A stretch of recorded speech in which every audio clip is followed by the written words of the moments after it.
ओहो कथा ताले एया कहूना मते बृहस्पति 18-10-25 रे कर्कट को जाउछंदी बरा राति 7:40 रे। हाँ ठीक कथा कहले बृहस्पति एवं अछंती मिथुन रे से 18-10-25 रे राति 7:40 रे कर्कट को यात्रा करिवे। 4 पाद जीवे। हाँ 4 पाद। तेणु प्रति राशि को 4 भाग फल मिलिबो।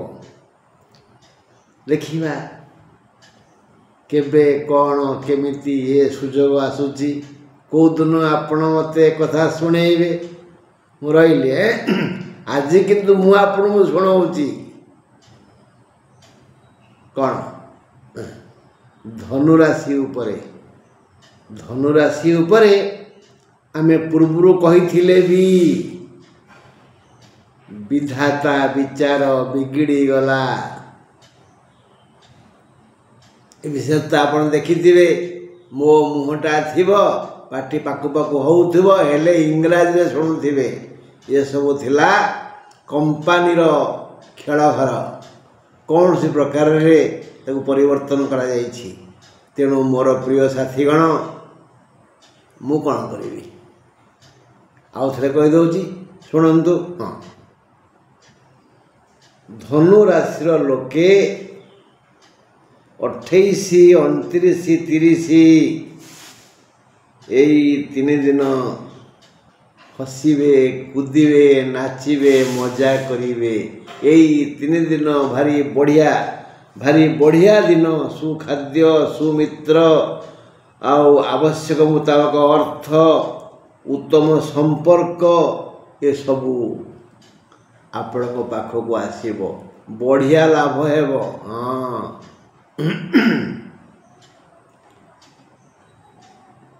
31 और सेप्टेम्बर 1 ये 2 दिन शारीरिक जंत्रणा बढ़ीज। हठात घोड़ा बिंधा हम मुंड दर्द हम जर लगे असुख लगे। 31 और 1 भारी कष्ट है। 2 और 3 ये 2 दिन धनुराशि पुराणा सुख मिल सौभाग्य बढ़ीज। जहाँ खोजे ता चाहिए आउ भल कथा ना चाहिए भूल कथा केमिति हम आपन 2 टंकिया मुंड चाहिए 2 लाख मिलू ना 2 टंकिया को 2 टंकिया 2 लखिया को 2 लक्ष मिल। हाँ सबुदिन शाग पखाड़ा खाऊले आज टिके डाली खाइबे टिके विकास हम ना एकाथरे आकाश को जीवे नाई नाई नाई नाई आउ देह मुंड ठीक ठाक रहिबो आय बढ़ीज। 4, 5, 6 यही 3 दिन टिके अशांत बोध हेबो मन भल लागिबोनी मन खाली खाली लागिबो मन व्याकुल हेबो। आउ 7, 8 ए 2 दिन भल रोजगार हेबो खुशी लागिबो ऋण मुक्त हेबे बा संचय करिवे। जदि धार उधार संचय करी हबो ना कण आगे ऋण मुक्त हेबे। जदि आपण बाहर धार उधार नथिबो गुड़े पैसा आसो संचय करेंगे आ जब बद खर्ची होते सब खर्च करदे वो कौन कर 9, 10 देह खराब हो सावधान देह खराब हम कौन से ना कौन से अंगरे रोग बाहर किसी ना कि रोग बाहर होशियार पुराणा रोग बहुत पीड़ा दब।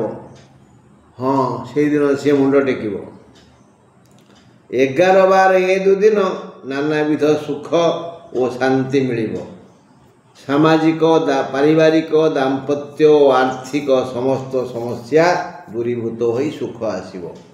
13 और 14 ये 2 दिन बढ़िया लाभ है। हाँ भारी खुशी लगे बढ़िया खुशी सम्मान वृद्धि हम देखिले मूल्यवान संपत्ति सम्मान आलो सखी अपना महत्व आपे रखी। यही रूढ़ीटा किए कहले मन ना मन था भल 15-16 ଏ 2 ଦିନ ବିଭିନ୍ନ ଦିଗର ଲାଭ ହେବ, ଆୟ ବଢ଼ିଯିବ, ଋଣମୁକ୍ତ ହେବେ। ଇଏ ଗଲା ଦିନ ସମ୍ପର୍କୀୟ ଖବର। ହେଲେ ମୋଟାମୋଟି ଭାବରେ ସାରାଂଶ ହେଲା ମଙ୍ଗଳଙ୍କ କଲ୍ୟାଣରୁ ଭୂମି କ୍ରୟ କରି ଲାଭବାନ ହେବେ, ଶନିଙ୍କ ହେତୁ ବ୍ୟବସାୟରେ ଲାଭବାନ ହେବେ, ବନ୍ଧୁ ସମ୍ପର୍କ ଭଲ ରହିବ, ତୃତୀୟ ରାହୁଙ୍କ ପାଇଁ ନୂତନ ଯୋଜନା କାର୍ଯ୍ୟକାରୀ ହେବ, କର୍ମ ପ୍ରତି ଆଗ୍ରହ ହେବ ଓ କର୍ମର ଉନ୍ନତି ହେବ। ଛାତ୍ରଛାତ୍ରୀମାନେ ଯୋଜନାବଦ୍ଧ ଭାବେ ଅଗ୍ରଗତି କରିବେ, ଆଗରୁ ପ୍ରସ୍ତୁତ ହେବେ, ପ୍ରତି ପରୀକ୍ଷାରେ ଇଣ୍ଟରଭ୍ୟୁରେ ତାଙ୍କର ଭଲ ରେଜଲ୍ଟ ହେବ। ମହିଳାଗଣ ବହୁ ଖୁସି ହେଇ କାଳ କାଟିବେ, ମାତ୍ର ଧନୁରାଶିର ଆବାଳ ବୃଦ୍ଧ ବନିତା କୌଣସି ସମସ୍ୟାର ସମାଧାନ ନକରି ହରଡ଼ଘଣାରେ ପଡ଼ିଯିବେ, ଘାଣ୍ଟି ହେଇଯିବେ। ସମସ୍ତଙ୍କ ପାଇଁ ଗୋଟିଏ ଗୋଟିଏ ସମସ୍ୟା ଆସିବ। ଅବଶ୍ୟ ତାହା କ୍ରମଶଃ ସମାଧାନ ହେବ। ମା ମାନେ ଯଥେଷ୍ଟ ଖୁସି ହେବେ। ସମସ୍ତ ପ୍ରକାର କର୍ମଚାରୀ ସ୍ୱକର୍ମକ୍ଷେତ୍ରରେ ତରବର ହେଲେ ହଇରାଣ ହେବେ। ବୁଝିଲେ ତ ସମସ୍ୟାର କାରଣ। ସହସା ବିଦଧୀତନ କ୍ରିୟାମ୍, don't do quickly any work. ଯିଏ ତରବରରେ କାମ କରେ ସେ ହଇରାଣ ହୁଏ, ଆଉ ନଚେତ୍ ସୁଖ ଲାଭ ହେବ। ସାବଧାନ, ହୁସିଆର ରହିବେ। ରହିଲି ବନ୍ଧୁ, ନମସ୍କାର, ମଙ୍ଗଳ।